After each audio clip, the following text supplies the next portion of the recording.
어느 한 할아버지가 임종이 다 되셨는데도 예수를 믿지 않았습니다.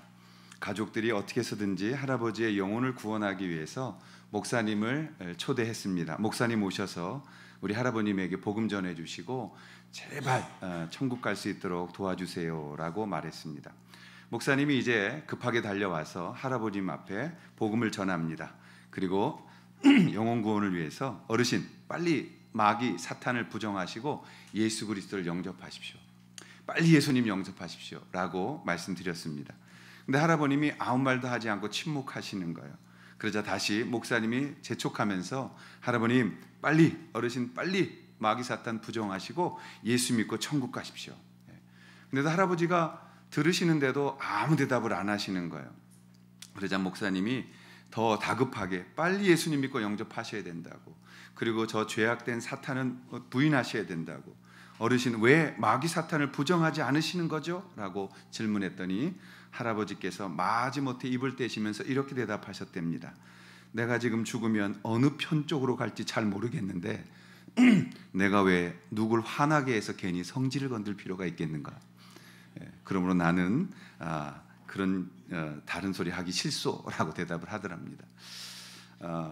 우리 인생 마무리하는 순간까지 본인이 가야 할 길을 모르는 것은 큰 낭패입니다. 그리고 실패한 인생이 될 수도 있습니다. 그래서 우리가 어디를 가고 있는지를 잘 알아야 되는 거예요.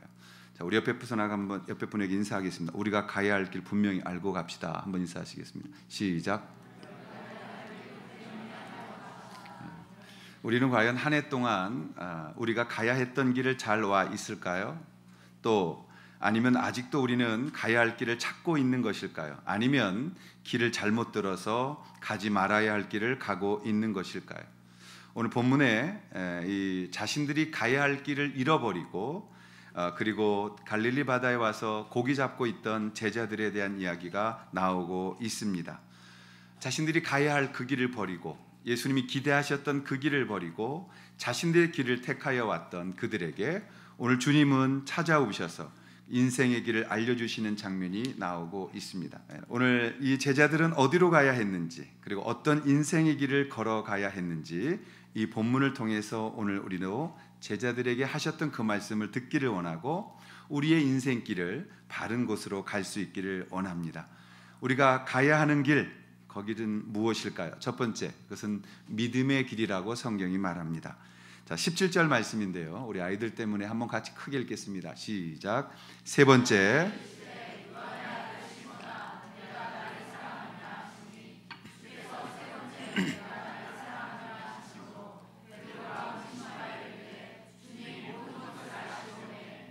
주님을 사랑하는 줄을 주께서 아시나이다. 예수께서 이르시되 내 양을 먹이라. 제자들은 예수님을 따라다닐 때는 전부 믿음이 있어 보였습니다. 예수님과 함께 다닐 때는 전부 예수님의 능력이 본인들의 것인 것처럼 믿음이 있어 보였고 정상적인 신앙처럼 보였습니다. 그러나 그들이 다 잘할 수 있다라고 생각할 그때에 예수님은 십자가를 지셨고 그 십자가 앞에서 모든 제자들의 믿음은 깨져버리고 말았습니다. 철저하게 무너져 내립니다. 본인들이 할 수 없음을 철저하게 알게 되어졌고 그리고 다 내버리고 고기 잡던 원래의 바닷가로 돌아가 어부 생활을 하고 있었던 것입니다. 그러므로 여러분, 십자가는 우리를 살리기 위해서 먼저 우리의 옛 자아를 무너뜨리는 일을 하고 있다는 걸 볼 수 있으셔야 합니다. 십자가는 우리를 바른 길로 갈 수 있도록 먼저 포기하는 것, 단념하는 법을 가르치고 있다는 것입니다. 오늘 우리가 교회에 와서 제일 먼저 십자가 앞에서 배워야 되는 것은 단념하는 거예요. 포기하는 거예요. 버릴 것을 버리는 것을 배워야 합니다. 그런데 우리는 그걸 포기하지 않아요. 우리는 적당히 세상 것도 가지고 있고 적당히 예수님도 누리기를 원하는 그러한 삶의 모습으로 서 있는다라는 것입니다. 제자들도 그랬어요. 적당히 예수님 따르기를 원했고 적당히 주님 믿는 능력 의지하기를 원했고 주님이 이 시대에 다시 오실 때에 주님의 나라가 이루어질 때에 우리는 세상 것과 더불어 세상적인 모습으로 그 주님의 권세를 누리고 싶어 했던 것을 보게 되어집니다.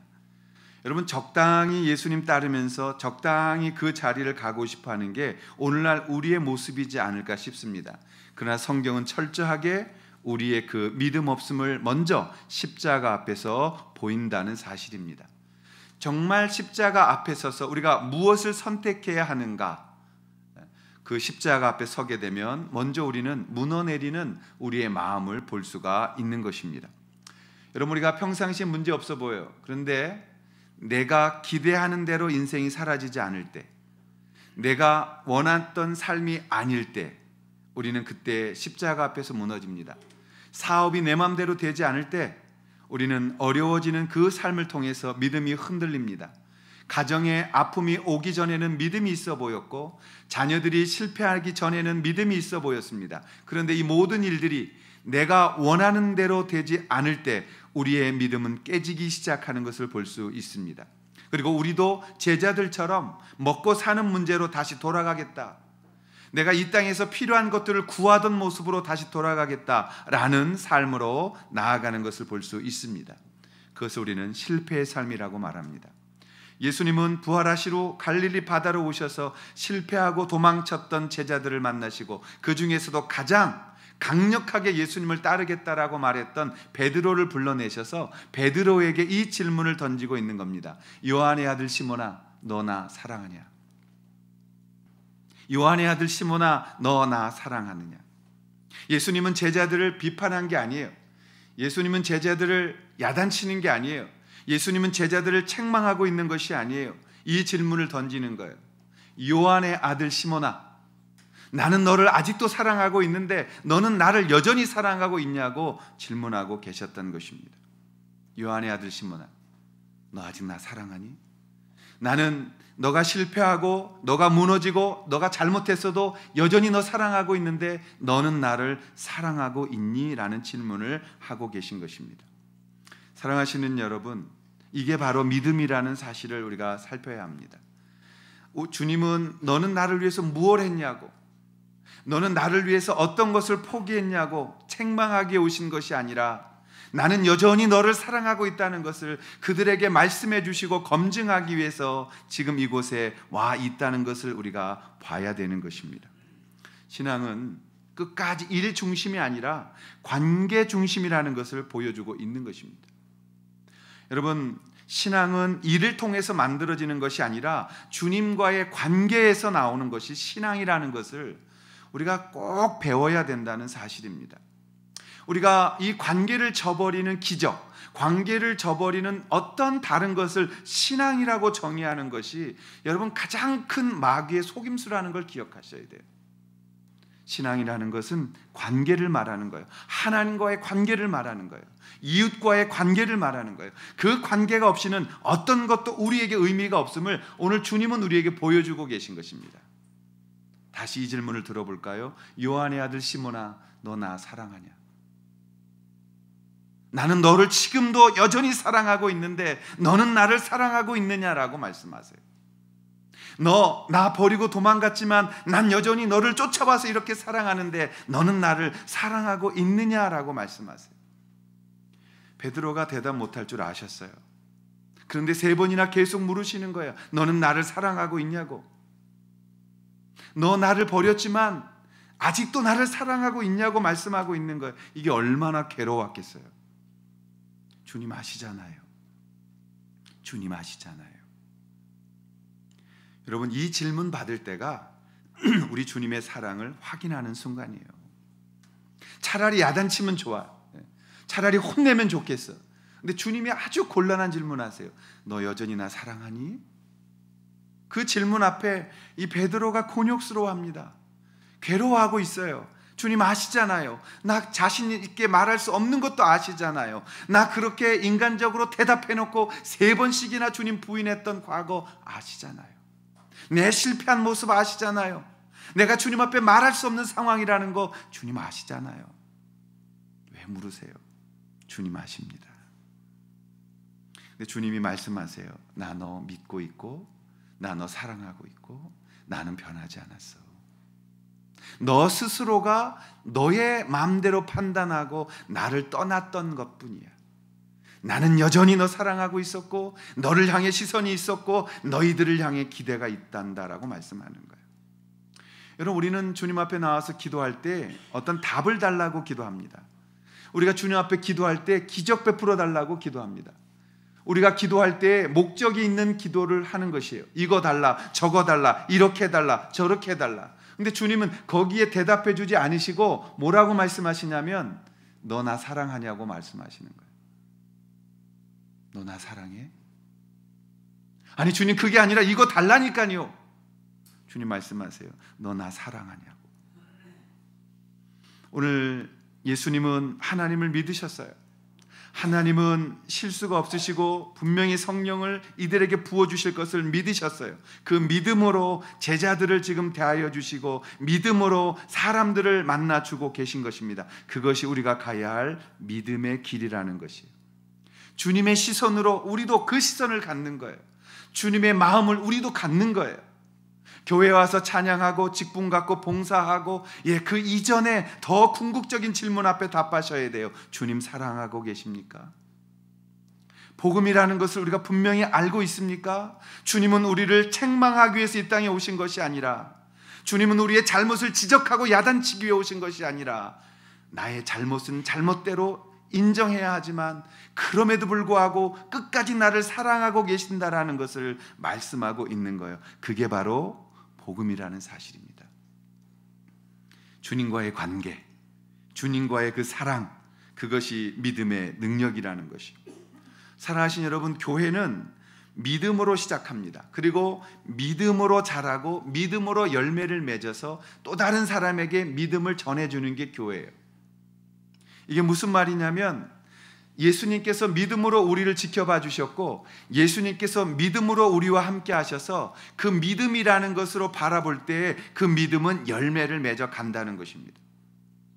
히브리서 11장 1절부터 2절 말씀인데요, 우리 한번 같이 읽겠습니다. 시작. 믿음은 바라는 것들의 실상이요 보이지 않는 것들의 증거니 선진들이 이로써 증거를 얻었느니라. 여러분, 믿음은 보이지 않는 것입니다. 고유명사예요. 그러나 그 보이지 않는 믿음은 바라는 것으로 나타나는 실상이 되어진다는 거예요. 우리가 보이지 않는 믿음이라는 걸 가지고 있으면 보이지 않는 믿음이 실상을 나타내고 그 실상이 우리 안에서 증거물로 보여지게 된다는 것이에요. 그러므로 여러분, 믿음이라는 것은 우리에게 너무너무 중요한 원칙을 가지고 있고 믿음이라는 것은 길을 가지고 있다는 것입니다. 오늘 우리가 예수님처럼 믿음으로 사람 바라봐 주어야 된다는 거죠. 이거 했냐 안 했냐가 교회 중요한 게 아니고, 이거 먹었냐 안 먹었냐 그게 중요한 게 아니고, 담배 폈냐 안 폈냐 그게 본질이 아니고, 우리가 지금 가져야 할 그리스도인들에게 있어서 주님께 받아야 할 가장 중요한 바른 길은 믿음의 길인데, 그 믿음의 길이란 믿음으로 사람들을 기다려주고 지켜봐주고 그 믿음으로 사람들을 바라봐줄 수 있어야 한다는 것입니다. 우리가 하나님을 믿음으로 바라보잖아요. 여러분, 기독교에 있어서 가장 중요한 것은, 세상과 구분되어지는 것은 어떤 기적의 역사가 아니에요. 어떤 병이 낫고 어떤 놀라운 일이 벌어지는 그런 것들이 아니에요. 가장 중요한 기독교에 있어서의 특징은 무엇이냐면 바로 믿음으로 사람을 지켜봐주고 그 믿음이 사랑으로 되어져서 세상이 변화되어지고 우리가 바라본 사람들이 주께로 돌아오고 우리가 믿음으로 기도했던 사람들이 주님 만나서 새로운 생명을 가진 사람으로 변화되어져 가는 그 결과물을 얻는 것이 세상과 구분되어지는 기독교의 가장 큰 특징이라는 것입니다. 한국교회가 기독교의 본질을 잊어버리고 너무나 지나치게 현상적인 것만 쫓아가는 거예요. 여러분, 기독교는 현상으로 증명되는 게 아니에요. 왜요? 불교에서도 병이 낫거든요. 무당도 귀신 쫓거든요.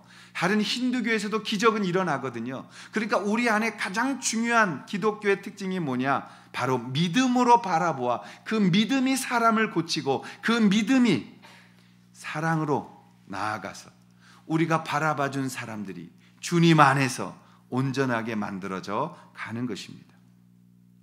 베드로전서 4장 1절부터 3절 말씀인데요, 제가 빨리 읽어보겠습니다. 그리스도께서 이미 육체의 고난을 받으셨으니 너희도 같은 마음으로 갑옷을 삼으라. 이는 육체의 고난을 받은 자는 죄를 그쳤음이니 그 후로는 다시 사람의 정욕을 따르지 않고 하나님의 뜻을 따라 육체의 남은 때를 살게 하려 함이라. 너희가 음란과 정욕과 술 취함과 방탕과 향락과 무법한 우상 숭배를 하여 이방인의 뜻을 따라 행한 것은 지나간 때로 족하도다. 여러분, 이 베드로서를 쓰고 있는 게 누구예요? 베드로입니다. 베드로. 어려운 걸 물어보진 않아요. 베드로 전후서를 쓴 건 베드로예요.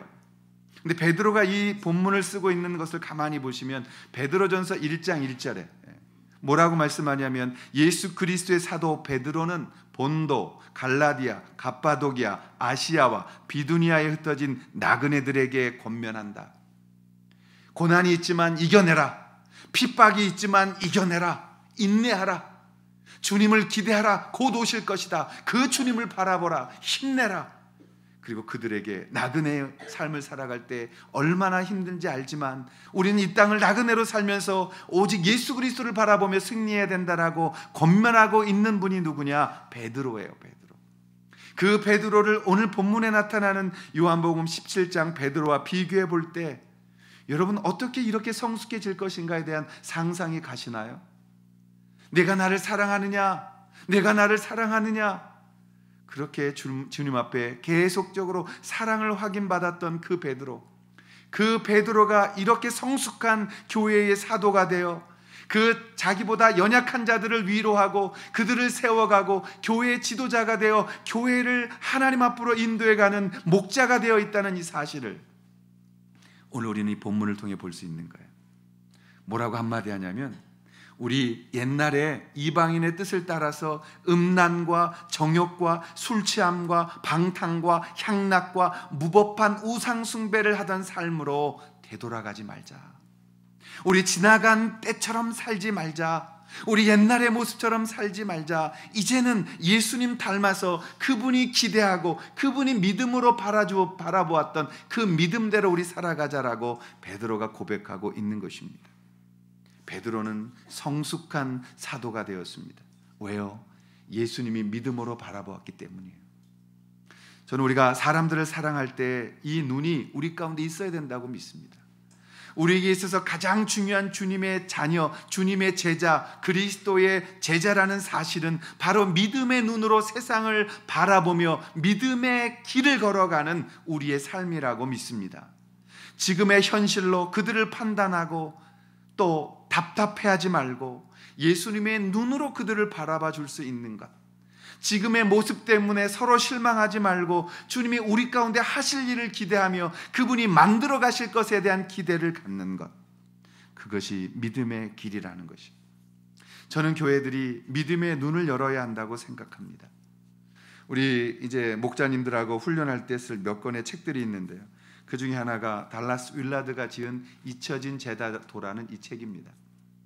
사실 달라스 윌라드는 최고의 영성학자이시면서 동시에 신학자였습니다. 그분이 이 책에 잊혀진 제자도의 이 맨 앞쪽에서 이런 말을 썼어요. 교회에 모인 제자들에게 정말로 필요한 것이 더 많은 사람, 더 많은 돈, 더 많은 건물이나 프로그램, 더 많은 교육, 더 많은 위신이 아니라는 말에 충격을 받을 사람들도 있을 것이다. 그리스도의 사람들의 모임, 곧 교회는 언제나 그런 것들이 하나도 없거나 거의 없을 때 최고의 기량을 발휘했다. 지상에서 그리스도의 목적을 이루기 위해 교회에 필요한 것은 그분이 제자들의 삶 속에 실현하시는 차원의 삶이 전부다. 그 삶이 있다면 교회는 참된 생명을 이 땅에 밝히고 전하면서 무슨 일이 닥쳐오던 그 상태에서 흥왕할 것이다. 사랑하시는 여러분, 지금 우리에게는 더 큰 건물, 더 많은 사람, 더 어떠한 풍부함을 추구할 것이 목적이 아니라 지금 우리에게 필요한 것은 믿음의 길, 믿음의 눈, 예수 그리스도의 마음, 그것을 품고 세상을 향해 나아가고 있느냐가 더 중요한 것이라고 믿습니다. 우리가 가야 하는 길은 믿음의 길입니다. 세상 기업들이 가는 길이 아닙니다. 쌓아놓고 힘을 키우고 사람을 그 힘으로 다스리는 것이 아닙니다. 우리의 길은 믿음의 길입니다. 공동체보다 자기의 이익을 챙기는 이기적인 길이 아닙니다. 우리가 우리의 것들을 내려놓을 때 하나님의 기적을 경험하며 하나님이 일하시는 것을 보는, 바로 하나님이 하시는 믿음의 길을 말하는 것입니다. 올해도 이 길을 우리는 경험해 왔습니다. 우리는 우리의 것을 내어놓고 이웃과 나누었으며 손해를 보았다 해도 그것을 사랑으로 끌어안고 광야 길을 걸어왔습니다. 우리의 길은 만만치 않았고 우리의 길은 가시밭 같은 길도 있었고 힘들 때도 있었습니다. 그럼 내년은 어떨까요?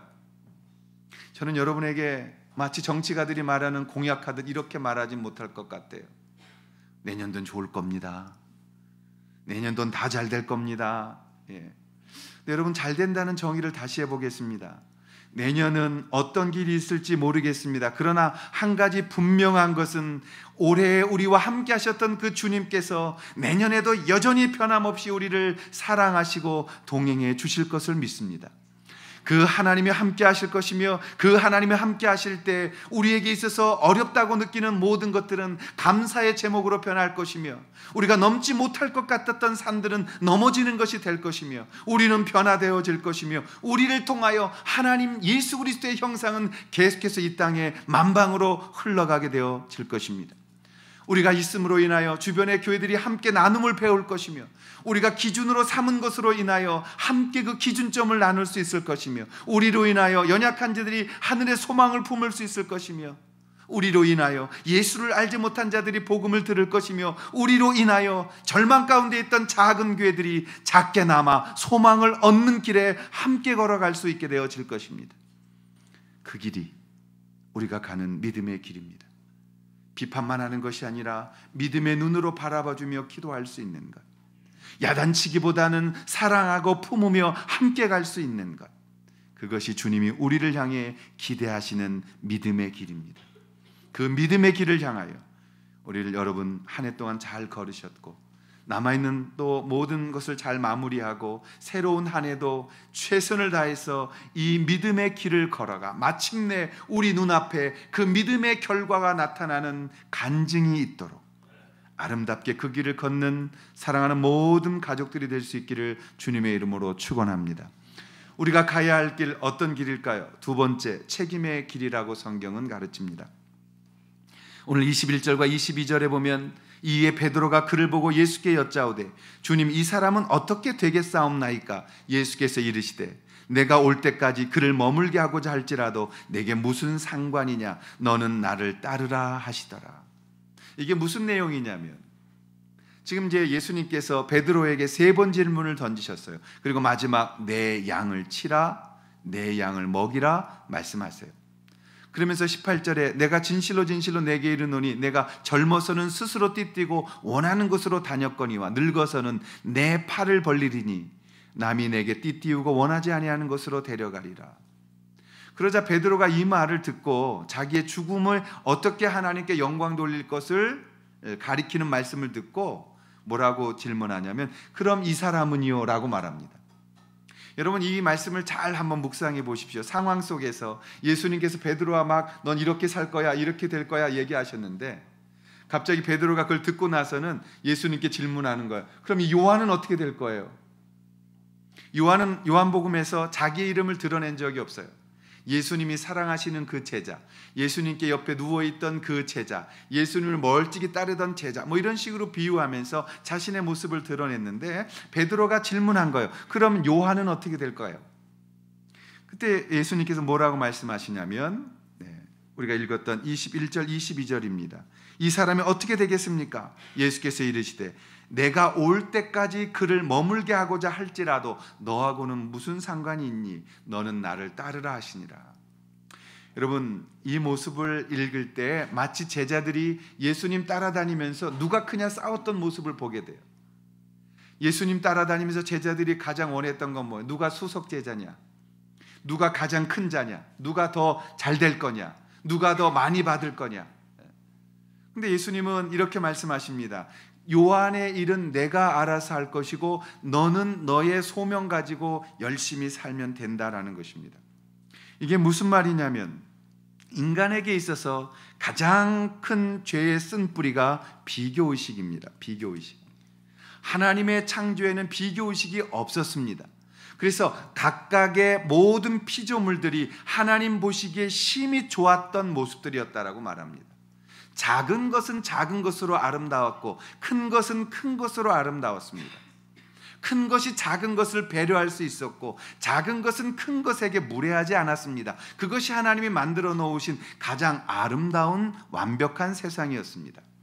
그런데 죄가 이 땅에 들어오자 큰 것은 작은 것을 잡아먹어야 했고 작은 것은 큰 것을 욕해야 했고 이 큰 것이 센 것이 좋은 것이 그것이 더 우등하다라는 이 의식 비교를 하게 되어진 것입니다. 하나님께서 이 땅에 이기주의적인 죄의 모습을 만들지 않으셨습니다. 하나님은 사랑의 창조 원리를 만드셨습니다. 그런데 죄가 들어와서 그 하나님의 사랑의 창조 원리를 힘의 원리로 바꾸어 놓은 것입니다. 섬기고 배려하고 낮아지고 그랬던 원리가 무례하고 그리고 자기만 아는 이기주의의 원리로 바뀌어져 버린 것입니다. 어린아이들은 어렸을 때부터 부모에게 반항합니다. 그래서 매가 필요한 거예요. 충격받는 아이들이 있는데 사랑의 매가 필요한 거예요. 너희들을 바로 고치기 위해서는 야단도 쳐야 되는 거예요. 책망도 해야 되는 거예요. 우리가 하나님 앞에서 사랑이라는 것은 다 받아주는 것이 아니에요. 사랑이라는 것은 우리가 배려를 배우는 것이며 남을 생각하는 것을 배우는 것이며 낮아짐을 배우시는 것이며 그리고 섬기는 것을 배워가는 것입니다. 창세기는 하나님 나라의 건설이었습니다. 그 하나님의 나라가 죄로 더럽혀졌을 때 예수님은 다시 이 땅에 오셔서 그 창조했던 본래의 의미, 본래 하나님의 나라를 만들기 위하여 제자들을 부르셨고 오늘 우리를 부르신 것을 우리가 볼 수 있는 것입니다. 사랑하시는 여러분, 교회는 비교의식에서 자유로워지려고 노력해야 합니다. 교회가 싸워야 되는 것은 바로 이 부분이에요. 교회가 목숨 걸고 기도해야 되는 것은 바로 이 부분이에요. 그런데 기도하면서도 서로 비교하거든요. 기도하면서도 누가 더 능력이 있느냐의 싸움을 싸우고 있거든요. 기도하면서도 누가 더 많은 것을 보냐의 싸움, 누가 더 큰 은사를 받았느냐, 누가 더 높은 레벨을 받았느냐의 싸움이에요. 그런 교회가 초대에 있었죠. 고린도 교회였습니다. 고린도 교회가 기도하면서 등급 싸움을 싸웠어요. 무슨 요즘 아이들 게임에 들어가면 득템하듯이 아이템 얻듯이 난 무슨 칼 얻었어? 난 무슨 검 얻었어? 난 무슨 방패 얻었어? 여러분, 이런 형태의 신앙생활로 우리가 나아간다면 주님이 기대하셨던 하나님 나라, 하나님 자체 그 삶의 목적에 우리가 나아갈 수 없다는 것이에요. 사랑하시는 여러분, 교회는 비교의식을 배척해야 돼요. 비교의식이 우리 안에 들어오면 열등의식이 생겨요. 비교의식이 우리 안에 들어오면 나보다 못한 사람에게는 우등의식이 생겨요. 비교의식이 우리에게 들어오면 아이들이 아이들끼리 비교해서 싸워요. 어른들은 어른들끼리 비교하는 거예요. 그러니까 아이들이 모이면 첫 번째 하는 말이 그거예요. 너네 집 몇 평이니? 니네 아버지 차 못 타니? 우리가 아이들 그렇게 만드는 겁니다. 교회에서조차도 서로 비교하고 서로 그것 때문에 축복한다고 말하면서도 뒤로 돌아서서는 아픈 마음을 갖는 것이에요. 사랑하시는 여러분, 우리의 이 비교의식은 진화론의 가장 기본적인 출발이에요. 공산주의 유물론의 시작이라고요. 인간에 대한 존엄성에 대해서 무시하는 거예요. 그 힘의 논리 속에 들어가 버리면 우리는 강하게 진화가 잘 된 거고 약한 건 열등하다고 생각해서 잡아먹어 버리는 거예요. 교회가 성경적 무지를 통하여 많은 잘못을 범하던 중세시대 때 서구의 많은 교회들이 십자가를 앞세워서 칼을 들어 사람을 쳤던 것을 봅니다. 그리고 칼로 망했던 것을 볼 수 있어요. 1차 대전, 2차 대전 교회 전쟁길이 벌어져서 오늘날 그 교회에 있었던 많은 유럽의 젊은이들이 교회를 떠나가고 있는 거예요. 유럽의 교회가 성경적 무지 속에서 기도하고 했던 일이 뭐예요? 배를 몰아 아프리카로 들어가서 흑인들을 잡아다가 노예로 삼았던 거예요. 심지어 교회에서조차도. 17세기에 영국은 수많은 아프리카의 노예들을 잡아다가 인종이라는 단어를 만들기 시작했어요. 휴먼 레이스라는 단어. 이게 성경에 없는 단어예요. 인종이란 단어는 레이스란 단어 자체가 없는 거예요. 피부색, 눈 모양, 머리카락 이런 육체적 특징이 구별되는 사람들의 그룹을 의미한다고 사전적으로 정의하고 있습니다. 그런데 그것은 인종이란 과학적인 개념이 아니라 사회적 아이디어, 죄 가운데서 나온 거예요. 여러분, 성경에서는 인종이란 말 쓰지 않습니다. 네이션이라는 말을 씁니다. 성경 안에는 200회 이상 네이션이라는 말을 쓰지 한 군데서도 인종이라는 말이 쓰지 않아요. 이것의 안타까움, 교회들도 노예를 데려다가 쓰면서 강대상에서는 노아의 세 아들 중에 누가 잘못했기 때문에 흑인이 되고 그 흑인은 백인이 다스리도록 예언되어졌기 때문에 우리가 흑인 데려다가 쓰는 건 성경적이다라고 말하는, 얼마나 무지한 곳에서 나온 것입니까? 그것으로 인해서 얼마나 우리가 하나님의 나라에 반대되는 사역을 해왔습니까? 교회에서조차 노예를 썩으니까요. 그것에 안타까워하며 깨어있던 두 사람이 있었습니다. 윌리엄 윌버퍼스라는 의원과 그리고 성공의 신부였다가 감리교를 창시했던 존 웨슬리, 요한 웨슬리 두 사람의 노력으로 국회에서 1807년에 노예제도가 폐지된 걸 볼 수 있습니다. 우리가 하나님 말씀에 무지하게 되면, 우리가 하나님 말씀 앞에 어두워지기 시작하면, 우리가 하나님 말씀 앞에서 멀어지기 시작하면 우리는 오늘 소명을 잃어버리고 우리가 원하는 것을 그리스도교라고 정의하고 내가 믿는 것을 하나님이라고 정의하고 우리는 스스로의 길을 걸어가게 되어지는 것입니다. 베드로가 이 비교의식적인 질문을 했을 때 예수님이 대답했어요. 베드로야, 너는 너의 길을 가면 돼. 요한은, 저 제자는 내가 원하는 길이 따로 있어. 여러분, 사실 외경과 위경 속에 보면 이 제자들의 11명이 다 순교했다는 거 나와요. 근데 유독 요한만 오랫동안 살아남습니다. 나중에 반모섬에서 요한계시록을 받고 그가 다시 들어와서 오늘날 그 에베소에 가면은 거기서 예수님 모친 마리아를 모셨다 그래요. 근데 여러분 생각을 해보십시오. 그 모진 핍박의 시대 속에서 차라리 한 번 참수형을 당하던 한 번 딱 죽임을 당하고 빨리 주님 만나는 게 낫지, 모진 세월 길게 살면서 고통받고 고난받는 사는 게 그게 축복이었겠어요? 요한은 그 길을 걸어왔던 사람이에요. 그리고 마침내 요한은 이것을 기록하면서 베드로의 모습도 실으면서 우리가 이렇게 생각했다, 우리가 이런 생각을 갖고 있었다, 그러나 예수님께서 우리에게 원하셨던 길은 그 길이 아니었다. 주님은 마침내 우리에게 믿음으로 우리를 바라보시고 믿음의 길을 걷게 하시고 그 이후에 우리에게 책임의 길을 걷게 하셔서 주님 안에서 이 소명을 따라 내게 맡겨주신 책임을 완성하며 나아가도록 만들어 주셨다. 요한의 고백을 우리가 듣고 있는 것입니다. 목표는 같았지만 그들이 가는 길은 다를 수 있다는 거예요. 우리가 한 교회에서 섬기면서도 우리는 언제나 이 비교의식 속에서 때로는 열등감을 갖고, 이 비교의식 때문에 때로는 다른 사람을 무시하게 되고, 이 비교의식 때문에 우리는 내 자아의 교만함을 갖게 되어지는 것을 볼 수 있어요. 어떤 분이 말합니다. 왜 나만 이런 일 해야 되냐고. 제가 말씀드렸어요. 안 하셔도 된다고. 여러분, 교회에서 일하다가 불평 나오거든 스톱하십시오. 더 이상 일하지 마십시오. 주님 앞에 그냥 나가 서십시오. 그리고 주님께 물으십시오. 주님, 이것이 정말 저에게 맡겨진 일입니까? 라고 말입니다. 왜 나만 더 이렇게 힘들어야 되냐고, 왜 나만 이렇게 더 많이 일해야 되냐고 불평이 나올 때 멈추십시오. 교회는 일이 필요한 것보다 더 중요한 것이 우리가 주님 사랑하게 되어져야 되는 것이에요. 우리는 하나님의 나라에 일해야 됩니다. 그러나 더 중요한 것은 주님이 나를 사랑하셔서 나를 부르신 그 목적 앞으로 나아가야 된다는 것입니다. 오늘 교회가 해야 하는 일은 목양입니다. 결론적으로 우리는 한 사람 한 영혼을 사랑하고 그 사람을 끌어안고 끝까지 그 영혼을 위하여 책임지고 나아가는 하나님의 이 한 영혼에 대한 사랑을 가져야 된다는 것이에요. 사랑하신 여러분, 현대사회는 대량 생산을 비롯해서 대량으로 유통하고 대량으로 소비하는 시대에 들어와 있습니다. 작은 것은 죽어가고 크고 강한 것이 살아남는 시대에 살아가고 있습니다.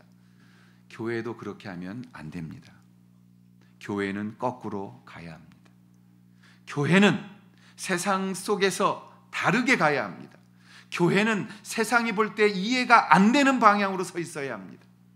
로마의 전염병이 돌아서 모든 사람이 죽어갈 때 그 그리스도인들은 로마의 신화를 떠나지 않았습니다. 고열을 앓고 있는 그들의 머리에 물소를 얹었고 배고파 죽어가는 그들에게 미움을 떠먹였고 그들과 함께 있으므로 모든 전염병이 끝나면 성도들이 2배, 3배 늘어났다라고 말했어요. 오늘날 세상은 강한 자가 약한 자를 잡아먹는 시대에 산다면 우리는 그렇게 하면 안 되는 거죠. 한 영혼 한 영혼들을 오히려 더 사랑하고 그 영혼을 귀중하게 여기고 그 한 영혼을 위하여 우리가 함께 힘을 모아 한 사람 한 사람을 구원하는 일에 우리의 관심과 초점이 있어가야 되는 것이죠. 그래서 목장하는 겁니다. 우리 동역교회 목사님들이 모일 때마다 우리 교회 발음이 좀 어렵잖아요. 만방샘 목장교회. 이게 발음이 계속 이렇게 오픈되는 의미라 어려워요. 그래가지고 우리 그 임직 예배 때 오셨던 목사님 한 분도 계속 만뱅샘 이래가지고 우리가 함께 웃었습니다. 근데 여러분 만방샘, 그러니까 우리 동역교 목사님들이 그냥 다 소개할 때 우리 만방샘 지구촌 교회 이렇게 소개를 해요. 그래서 제가 안 된다고, 절대 안 된다고, 목장 빼면 안 된다고, 힘들어도 꼭 넣어달라고 그러면 계속 막 웃어요. 근데 여러분 우리 만방샘이 목장에서 시작되어지는 거예요. 그 목장은 한 사람으로 시작되어지는 거예요. 한 영혼 한 사람 사랑해서 목장이 되어지고 그 목장에서부터 우리는 만방으로 나아가는 것이에요. 그것이 목장의 이유며 오늘날 셀 처치 운동이 일어난 이유며 가정교회들이 일어나고 있는 한 영혼에 대한 관심이라고 생각합니다. 한 영혼을 사랑하고 한 영혼을 세울 때 교회는 세워지는 것입니다. 여러분 요 정도 사이즈 교회가 인물들을 만들어내기에 최고 좋은 사이즈예요. 큰 일을 하신 분들을 가만히 이렇게 조사해 보면 제가 책을 읽으면서 하나님 앞에 귀하게 쓰임 받았던 분들은 대중 속에 나오지 않았어요. 정말 가족 같은 데서 함께 삶을 엮어가는 모습이 아이들이 그걸 배우고 그 속에서 아이들이 인내도 배우고 야단도 배우고 공동체의 정체성을 배워가면서 더 솔직히 말하면 우리 아이들 설교 이해 못한다고 그러는데 제가 설교하고 나서 설교하고 이렇게 같이 설교 나누고 예배 드리고 나서 피드백을 받아보는 놀라운 사실은 어른이나 애들이나 이해가 별 차가 없다는 사실이에요. 이 말은 우리는 우리 아이들이 어려우면 어려운 것을 못 받아들인다고 생각하시지만 제가 여러 번 말씀드렸잖아요. 히브리인들은 토라 공동체가 돼서 회당 안에서 어린 아이들이 12살이 되면 어른들과 함께 쉽게 말하면 디베이트도 할 수 있고 질문도 할 수 있는 자격을 주는 거예요. 그리고 그 회당에서 성경을 들고 읽을 수 있는 자격을 주는 거예요. 그 아이들이 그걸 이해했겠어요? 아니요. 그러나 어른들과 함께 있으면서 애들은 성숙해져 가고 태도를 배워가고 하나님의 오묘한 진리의 말씀을 어렸을 때부터 묵상해보는 훈련이 되어져 갔다는 것입니다. 우리 한 영혼 한 영혼을 사랑하게 우리에게 맡겨주신 이 책임을 지는 길, 모본의 길, 가야 할 길, 걷는 길을 올해 잘 해오셨고 내년도에도 우리가 서로 사랑하고 서로 섬기고 서로 더 깊이 나눌 수 있는 그러한 한 영혼 한 영혼을 먹이고 양을 치고 양을 먹이라는 이 명령 앞에 순종해 갈 수 있기를 주님의 이름으로 축원합니다. 전남 해남에 있던 한 분이었는데요. 이 분이 너무 집이 가난했어요. 그래서 정말 얼마나 가난했는지 아버지가 머슴살이를 하셨어요. 그래서 이 소녀는 머슴이었던 아버지를 따라서 가서 나무도 하고 풀을 베기도 하고 그리고 가난한 살림을 도왔다고 합니다. 날이 갈수록 힘들어지는 삶 속에서 초등학교를 졸업했는데 이제 중학교를 갈 수가 없는 거예요. 돈이 없어서. 그래서 이 소녀는 엄마랑 옛날부터 다녔던 교회가 있었기 때문에 힘들 때면 교회에 가서 그렇게 기도했대요. 하나님, 저 중학교 갈 수 있게 해주세요. 저 너무 학교 가고 싶어요. 저 학교 가게 해주세요. 어느 날 너무 답답해서 예배당에 와서 종이를 한 장 뜯어서 거기다가 하나님 앞에 편지를 썼답니다. 하나님, 저는 공부를 하고 싶습니다. 굶어도 좋고 머슴살이해도 좋습니다. 제게 공부할 길을 열어주십시오. 소녀는 이런 공부에 대한 열망과 가난한 집안 형편을 구구절절 적어서 편지 봉투에 넣어서 침을 발라가지고 그 앞에다가 붙이고 앞에다 뭐라 썼냐면 하나님 전상서라고 썼답니다. 그리고 나서 이걸 우체통에 집어넣은 거예요. 소년의 편지를 이제 집배원이 뚜껑을 열고 빼낸 거죠. 근데 받는 분이 하나님이에요. 이걸 어디다가 배달해야 되느냐. 근데 집배원이 고민을 하다가 하나님 전상서라고 썼으니 교회 갖다 주면 되겠네. 그리고 교회 갖다 이거를 편지를 준 겁니다. 근데 그 편지를 받았던 분이 누구냐면 해남에 교회를 세워서 목회하고 있던 이준목 목사님이셨다 그래요. 근데 이준목 목사님은 함석헌 선생의 제자였어요. 그 당시 농촌 계몽운동에 앞장서 있던 분이었습니다. 근데 이 편지를 읽고 너무 감동을 받은 거예요. 그래서 이 어린 학생을 자기들이 운영하는 보육원에 와서 살게 했어요. 그리고 과수원 일을 돕게 했습니다. 그리고 중학교에 보내주었어요. 공부를 너무 열심히 하는 거예요. 그러자 고등학교를 보냈어요. 공부를 아주 열심히 했어요. 그래서 한신대학교에 진학을 시켰습니다. 졸업 후에는 고향에서 목회자로 일하다가 스위스 바젤 대학을 가서 유학을 하게 된 거예요. 그 스위스 바젤 대학에서 박사학위를 받고 다시 한국에 돌아와서 자기가 다녔던 그 모교의 총장으로 일을 하게 됩니다. 교수로 재직하다가 그분이 총장이 돼서 많은 한국 사회의 귀한 일들을 많이 남기셨어요.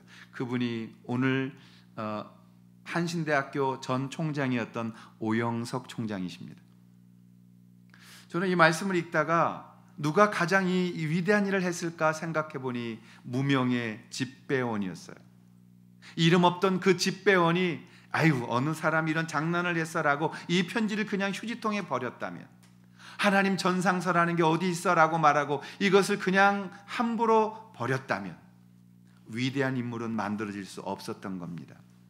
자신의 일에 책임을 지고 그 일을 다 완수했던 무명의 한 집배원을 통해서 하나님의 사람은 만들어졌고 위대한 주의 일은 이어나갈 수 있었던 것입니다. 오늘 우리의 역할을 다 감당하는 그 사람, 인생의 목표를 완성해 갈 줄 아는 책임 있는 그 사람들의 걸음걸이가 오늘도 이 땅을 지키고 있는 거예요. 무명으로 이 땅을 살면서 예수 그리스도의 복음을 들고 간절하게 기도했던 한 무명의 사람들. 6.25 전쟁하면 제일 유명한 장군님이 백선엽 장군입니다. 낙동강 전투의 영웅이시죠. 미국에서도 굉장한 인정을 받으시는 분이에요. 그러나 그 장군 혼자서 전쟁하셨겠어요? 아니요. 수많은 이름표도 없었던 학도병들의 죽음이 나라를 지킨 거예요. 어린 시절 나라를 위하여 총 들고 나아가서 그 전투 속에서 장렬하게 자신을 들여 산화하셨지만 그분들의 죽음이 오늘 우리를 여기에 있게 했던 것처럼 오늘 우리가 여기에 올 때까지 우리를 위해서 무명으로 기도하고 복음을 붙들고 눈물로써 이 땅까지 오게 했던 그 무명의 그리스도인들이 바로 오늘 우리를 여기에 있게 한 것입니다. 사랑하시는 여러분, 우리가 가야 할 이 길 끝까지 가야 합니다. 누가 알아주냐 안 알아주냐 그런 비교의식하지 마세요.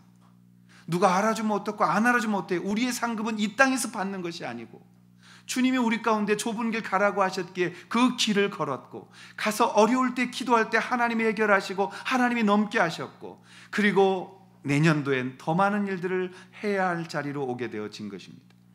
내년도엔 우리 교회에서 직접 목장 하나가 출발해 볼 수 있도록 기도하고 있어요.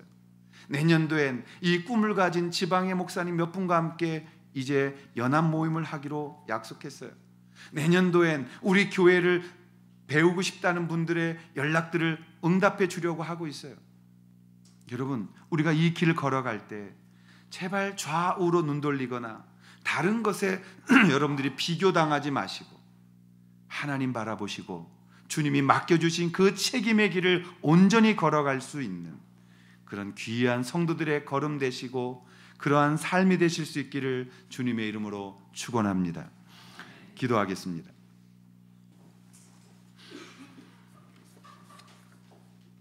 하나님 아버지, 우리가 이 길을 걸어갈 것입니다. 하나님, 우리가 정말 사랑받는 그 길을 걷고자 합니다. 세상 것을 원했지만 주님은 나를 사랑하냐고 물으실 때 대답할 수 있기를 원합니다. 주님, 그 사랑 앞에 서게 하시고 그 사랑 따라가게 하시고 그 사랑으로 인도하여 주시옵소서. 우리의 믿음의 길, 이 책임의 길 잘 걸어갈 수 있도록 도와주시고 주님 안에서 동행하여 주시는 은혜 따라 정말 세상을 변화시키고 이 민족이 치료되고 세상을 향해 나아가는 아름다운 공동체 되도록 인도하여 주옵소서. 우리의 막혀있는 것들이 다 열리게 하시고 주님이 우리와 함께 하심으로 그 영광을 통해서 우리의 기도 제목들이 응답되게 하시고 또 주님, 그것으로 인하여 하나님을 간증하게 하시고 하나님께 영광 돌리는 삶이 되도록 도와주시옵소서. 하나님 아버지, 올해 인도하신 것 감사하고 내년에도 이기게 하여 주실 것을 부탁드리며 예수님의 이름으로 기도하옵나이다. 아멘. 이제는 우리 주 예수 그리스도의 은혜와 하나님 아버지의 사랑하심과 성령님의 함께하심이 오늘 믿음으로 그리고 책임의 길을 걷기를 소원하는 사랑하는 모든 성도들 머리 위에 이제로부터 영원토록 함께하여 주시기를 간절히 축원하옵나이다. 아멘.